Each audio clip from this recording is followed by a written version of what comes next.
हाँ जी, तो स्टूडेंट्स ये रही हमारी प्रॉब्लम नंबर 3.2 जिसमें वो कह रहा था कि work out the perceptrons that construct logic not and NAND and nor of their inputs. यानी कि हमने उन परसेप्ट्रॉन्स के ऊपर वर्क करना है जो हमारे पास लॉजिक गेट्स का यानी कि जो कंसेप्ट है वो कंस्ट्रक्ट करके दे रहे हों। किस किस लॉजिक गेट का बच्चों? एक नॉट गेट है, एक नैंड गेट है और एक नॉर गेट है। ठीक है जी, उनकी इनपुट्स पे ये वो कह रहा है।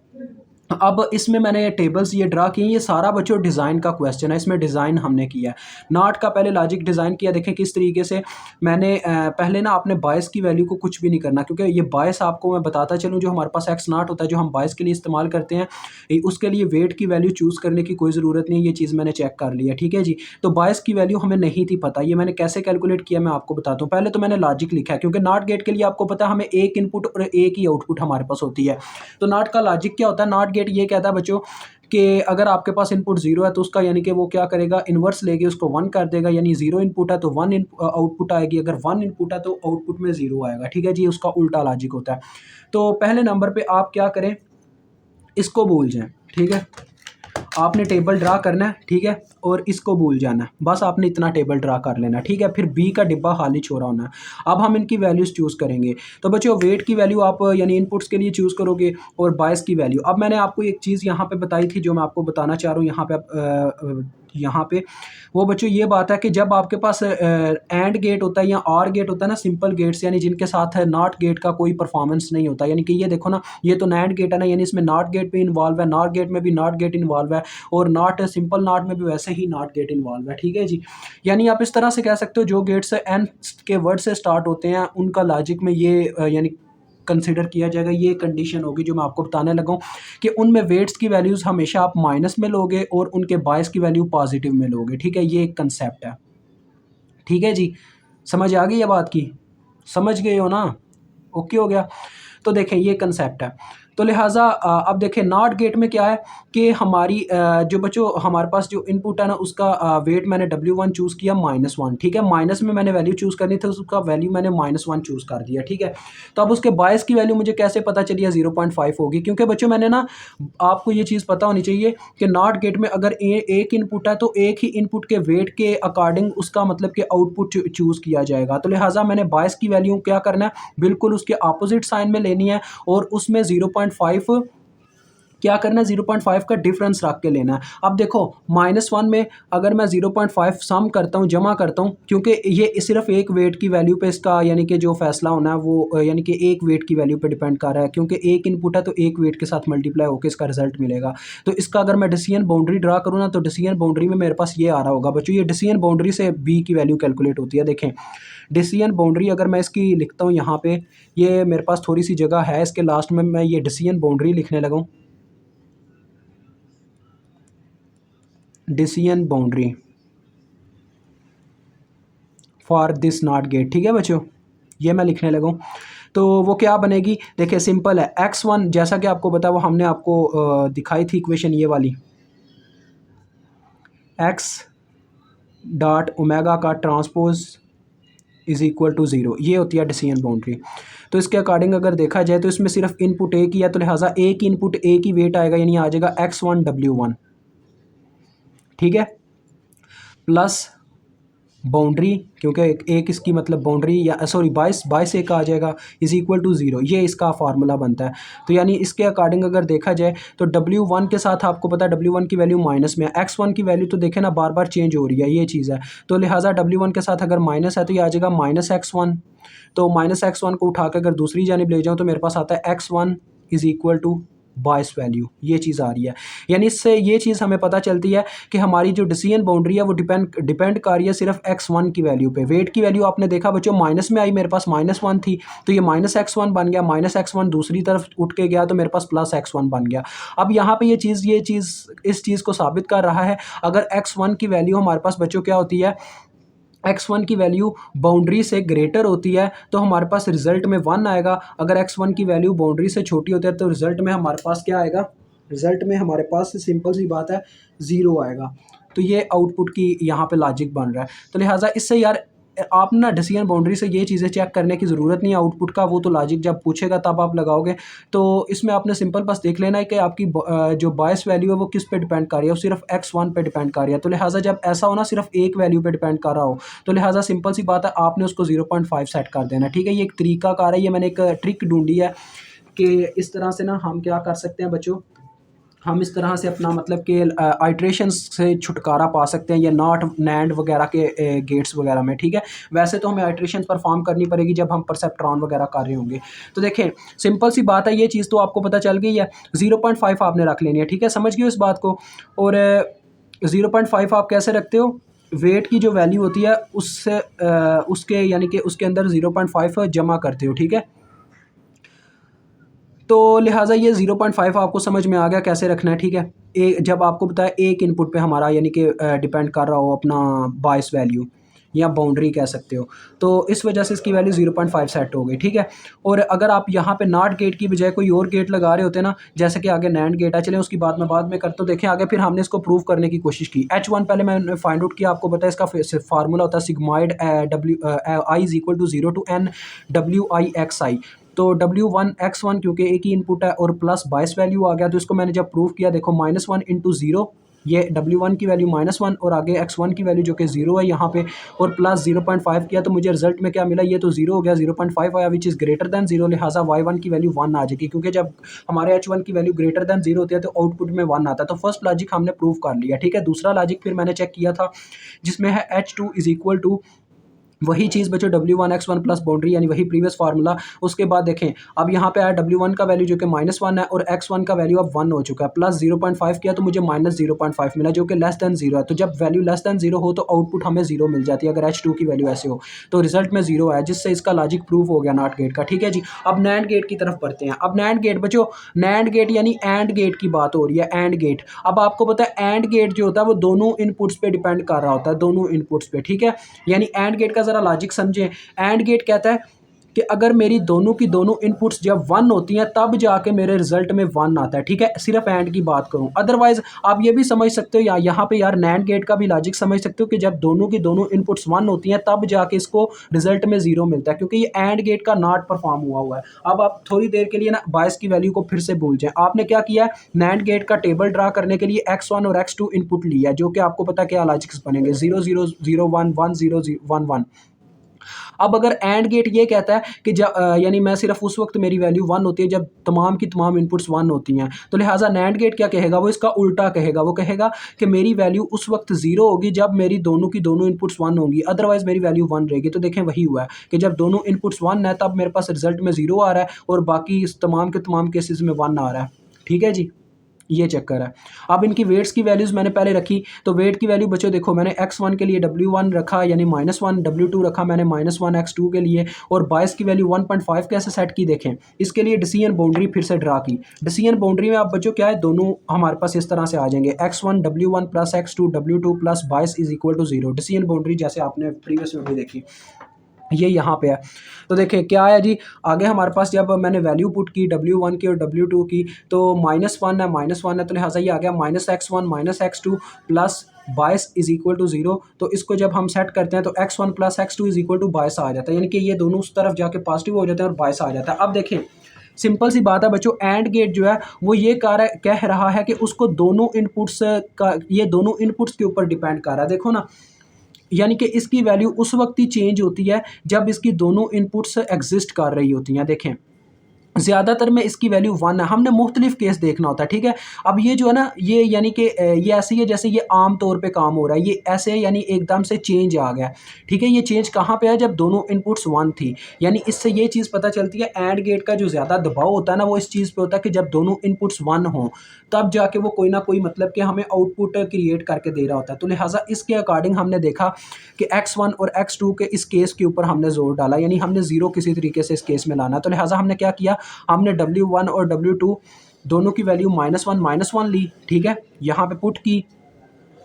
और देखो जब ये -1 हुआ तो हमारे पास क्या आ गया, -2 आ गया। -2 में अगर आप क्या करते हो, प्लस 0.5 करते हो। अगर बच्चों देखो मैंने आपको बोला था 0.5 का डिफरेंस रखना है, -1 में अगर आप प्लस 0.5 करते हो तो आपके पास क्या आ जाएगा, आपके पास आ जाएगा 1.5 यानी माइनस में आएगा -1.5, जिसे आपने यहाँ पे पॉजिटिव में बायस की वैल्यू दे देनी है, क्योंकि मैंने आपको बोला है कि वेट्स की वैल्यूज़ आपकी नेगेटिव में होंगी नैंड गेट में, यानी कि n से जो आपके गेट शुरू होते हैं, और बायस की वैल्यू हमेशा आपकी पॉजिटिव होगी उस केस में, ठीक है। और जब आप मतलब इसके उल्टा चलोगे, एंड गेट सिंपल होता तो आप क्या करते, वेट्स की वैल्यू पॉजिटिव में लेते और बायस की वैल्यू नेगेटिव में लेते, जैसा कि आपने अपने प्रीवियस क्वेश्चन में किया था।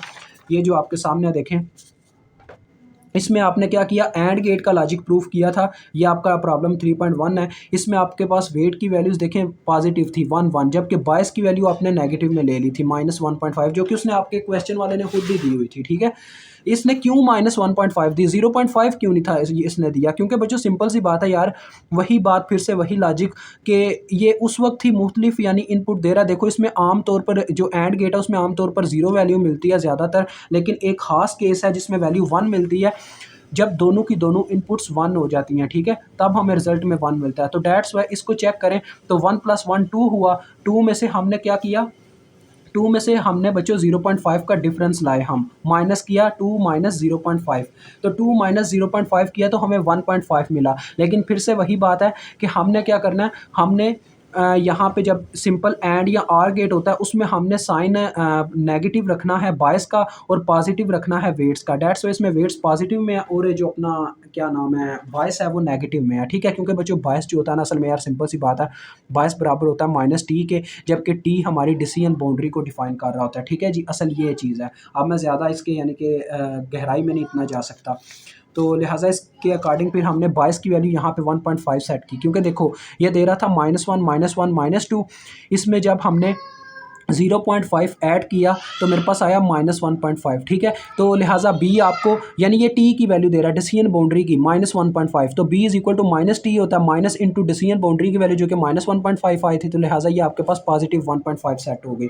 तो फिर आपने ये बायस का लॉजिक लगाया, इसमें ये सारे आपने H1 H2 H3 H4 ये सारे हमने प्रूफ किए। तो देखिए कहीं पे भी हमें आइट्रेशन नहीं लगानी पा रही, आइट्रेशन लगाने का तो यहाँ पे सवाल ही पैदा नहीं हुआ, यानी कि सारे के सारे केसेस प्रूफ हुए हैं। ये देखें फर्स्ट केस चेक किया W1 X1 + W2 X2, क्योंकि दो इनपुट्स हो चुकी हैं और प्लस बायस की वैल्यू, तो 0 + 0 ये 0 0 क्यों आया, क्योंकि अभी X1 और X2 दोनों 0 हैं फर्स्ट केस में, प्लस 1.5 तो 1.5 इज ग्रेटर देन 0 होता, तो that's why Y1 is equal to 1 आ गया, तो फर्स्ट लॉजिक प्रूफ हो गया। इसी तरह से दूसरा लॉजिक भी प्रूफ हो गया था, क्योंकि इसमें ये 0 था ये 1 था, चाहे ये 1 हुआ लेकिन ये -1 आया, -1 + 1.5 करने से हमें 0.5 मिला जो कि ग्रेटर देन 0 है, तो लिहाजा रिजल्ट में फिर से 1 आया। यहाँ पे भी यही केस चला और लास्ट में हमारे पास क्या हुआ जी, ये -1 आया, ये भी -1 आया और ये प्लस 1.5 आया, तो लिहाजा रिजल्ट में हमारे पास -0.5 आ रहा था, तो इसमें Y4 0 हो गया। तो डिसीजन बाउंड्री हमें पहले कैलकुलेट करनी पड़ती है। इसी तरह से आगे बच्चों आर गेट का क्वेश्चन यानी हमारे पास नॉर गेट अब आ जाता है। ये तो ये नार गेट का मैंने ट्रूथ टेबल ड्रा किया। जैसा कि आर गेट में क्या होता है, एक भी इनपुट 1 हो जाए तो हमें रिजल्ट में क्या मिल रहा होता है, 1 मिल रहा होता है। तो इसमें भी ऐसे ही कुछ कंसिडर केसेस हैं। देखें एक भी इनपुट 1 होगी तो हमें रिजल्ट में क्या मिलेगा, 1 मिलेगा। लेकिन यहाँ पे एक खास केस है आपके सामने, जो क्या है जी आपके सामने है कि अगर एक भी यानी यहाँ पे जो खास केस है वो ये है कि हमारे पास देखें ज़्यादातर 0 हैं, एक ये सारे लोकल केसेस हैं, एक स्पेशल केस है जो 1 दे रहा है। कब 1 दे रहा है, जब दोनों इनपुट्स 0 हैं। तो अगर मैं डिसीजन बाउंड्री को कैलकुलेट करना चाहूँ तो डिसीजन बाउंड्री के अकॉर्डिंग मेरे पास वही चीज़ आएगी, यानी कि X1 W1 that is your decision boundary, okay students, plus X2 W2 plus bias value is equal to 0। अब ये बायस वैल्यू मैंने यहाँ पे कैलकुलेट कर रखी थी क्योंकि ये तो मेरे माइंड में था, लेकिन आपको यहाँ पे करके दिखा रहा हूँ। देखें W1 और W2 ये आपके पास दोनों -1 है, तो ये आपके पास क्या आ जाएगा, -X1 -X2, यानी माइनस अगर कॉमन निकालूँ तो ऐसे आ जाएगा X1 + X2 is equal to बायस अगर आपका दूसरी तरफ चला जाए तो -B हो जाएगा, ठीक है। माइनस माइनस से आप काट सकते हो लेकिन अभी काटने की ज़रूरत नहीं है, ज़रा गौर कीजिएगा यहाँ पे। अब बच्चों X1 इसका जो स्पेशल केस है उसमें X1 और X2 दोनों 0 हैं, ठीक है। तो अगर ये दोनों 0 अगर हम कर देते हैं तो हमारे पास सिंपल सी बात है, ये आएगा B इज़ इक्वल टू 0। और मैंने आपको बोला है B को आप 0 नहीं रख सकते, यानी कि आप इनके एग्जैक्ट इक्वल नहीं रख सकते, आपने 0.5 का डिफरेंस डालना होता है। तो जब आप 0.5 का डिफरेंस यानी इनके अंदर रिजल्ट में 0 आ रहा है तो 0 की जगह आप 0.5 माइनस 0.5 पुट करने की कोशिश करोगे तो आपको रिजल्ट में क्या मिल जाएगा, प्लस 0.5 मिल जाएगा, यानी कि बाउंड्री की वैल्यू -t के इक्वल आएगी जो कि 0.5 दे देगी, ठीक है। तो ये डिसीजन बाउंड्री का यानी कि रिजल्ट है। दैट्स वाई यहाँ पे बी की वैल्यू 0.5 आई है, उसी केस की तरह जो आपने अभी नॉट गेट के लिए देखा है, ठीक है। ये वाला कहाँ पे गया, ये इसमें हमने डिसीजन बाउंड्री फाइंड आउट की तो उसमें ये आ रहा था x1 is equal to be, जबकि आपको पता है x1 ये इसमें जो दोनों स्पेशल केसेस हैं, एक स्पेशल केस नहीं है, दोनों के दोनों स्पेशल केस हैं।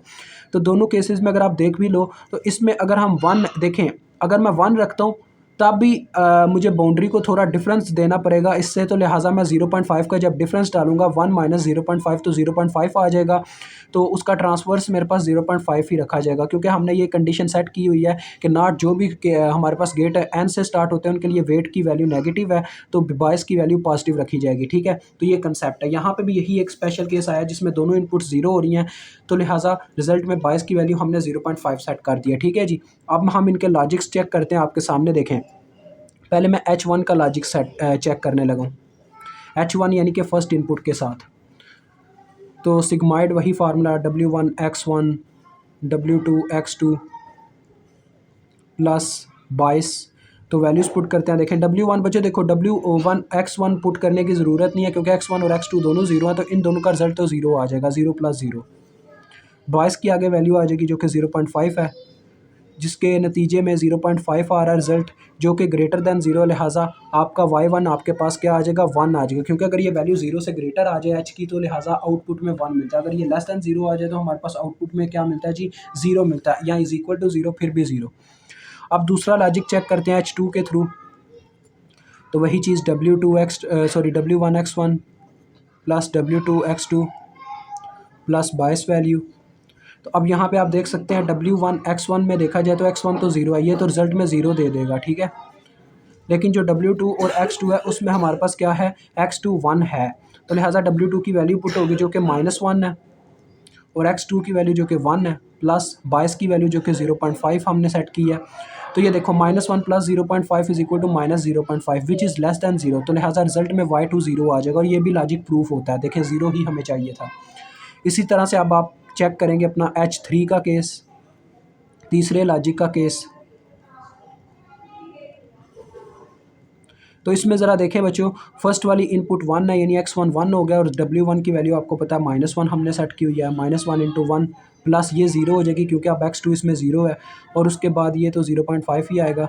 तो ये देखें रिजल्ट में -0.5 आ गया which is also less than 0, तो y3 भी आपका 0 के इक्वल आ गया। तो ये लॉजिक भी प्रूफ हो गया। अब चौथा और फाइनल केस, इनको बच्चों मैं रोमन लैंग्वेज में इस वजह से नाम दे देता हूँ ताकि ना ये थोड़े डिफरेंट दिखाई दे, पता चल रहा हो कौन सी जगह पे कौन सा लॉजिक प्रूफ किया गया, ठीक है। आगे H4 को चेक करते हैं। W1 X1 W2 X2 plus 22 is equal to, आप देखें W1 की वैल्यू 1 है, X1 की और X2 दोनों की वैल्यू 1 1 है, तो लिहाजा इसमें क्या होगा, आएगा पहले नंबर पे -1 इंटू 1, फिर आएगा प्लस -1 इंटू 1, फिर आएगा प्लस 22 का वैल्यू जो कि 0.5 है। ये देखें ये बना रहा है -2 में अगर 0.5 जमा करें तो होता है -1.5 which is also less than 0। तो y4 भी आपके पास 0 हो गया, और देखें आपका लॉजिक सारा प्रूफ हो गया, ठीक है। मैं आपको आइट्रेशन से बचाना चाहता था, ये मेरा असल मकसद था बच्चों, ठीक है। अब देखें सिंपल सी बात है, अगर आप नॉर नैंड और अपना नॉट समझ गए ना, तो अगर आपकी लाइफ में कभी भी आपके पास आर गेट का लॉजिक पूछने आ गया ना कि आर गेट का लॉजिक प्रूफ करके दिखाएं, तो आपने वैल्यूज़ क्या लेनी है, वेट्स की वैल्यूज़ प्लस में कर देनी है और बायस की वैल्यू बस नेगेटिव में कर देनी है, बस इतना सा केस है, ठीक है। और कुछ भी नहीं है बच्चों, कुछ भी नहीं है, ठीक है। ज़्यादा परेशान होने की ज़रूरत नहीं होती। आप बस एक चीज़ माइंड में बिठा लो कि अगर एंड गेट है ना, एंड गेट, तो वो उस वक्त उसका स्पेशल केस ये है कि जब दोनों इनपुट्स 1 होती हैं तभी उसके रिजल्ट में यहाँ यानी कि एंड गेट की अगर बात हो रही है तब उसके इनपुट में यानी कि आउटपुट में 1 आ रहा होता है, यानी कि वो अपनी दोनों इनपुट्स पे डिपेंड कर रहा होता है। यानी उसका ये नहीं हम कह सकते कि हम यानी उसका लॉजिक ऐसे नहीं डिफाइन कर सकते कि उसकी एक भी इनपुट 1 हो गई तो रिजल्ट में ये आ जाएगा। उसका उस वक्त लॉजिक यानी कि हमारे पास डिफाइन होता है जब हम ये कहते हैं कि उसकी अगर दोनों इनपुट्स 1 हो गए, यानी कि दोनों इनपुट्स उसके लिए अहम है, तो लिहाजा वो 2 बनाता है, तो 2 में से आप माइनस कर दें 0.5, तो लिहाजा आपको उसकी बायस की वैल्यू मिल जाएगी। और वो फिर आप पे डिपेंड करता है, अगर वो एन से वर्ड स्टार्ट हो रहा है तो बायस की वैल्यू आपने पॉजिटिव रखनी है, अगर एन से स्टार्ट नहीं हो रहा यानी कि नैंड नहीं है एंड है, तो आप उसकी वैल्यू क्या करोगे, पॉजिटिव की बजाय नेगेटिव में ले लोगे। ठीक है, ये कंसेप्ट है।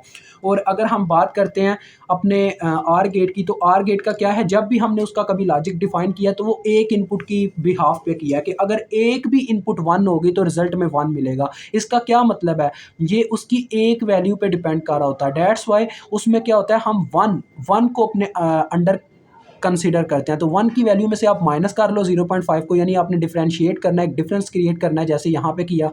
तो 1 माइनस 0.5 करने से आपको 0.5 मिलता है। फिर से वही बात, 22 की वैल्यू आप कैसे सेट करोगे, वही चक्कर है कि 22 की वैल्यू सेट करने के लिए आपका यही चक्कर होगा कि अगर नार गेट है तो आप उसमें क्या करोगे, वेट्स की वैल्यूज़ नेगेटिव में लोगे और 22 की वैल्यू पॉजिटिव में लोगे। तो ये लॉजिक से बचने की आपको ना मैं आइट्रेशन से बचने के लिए बता रहा हूँ, ताकि आप कभी भी ऐसे लॉजिक गेट्स में फंस जाएँ तो आप उनके लॉजिक्स में आइट्रेशंस में ना भूल जाएँ। ठीक है, आपको एक ही आइट्रेशन में आपका काम डन हो जाए।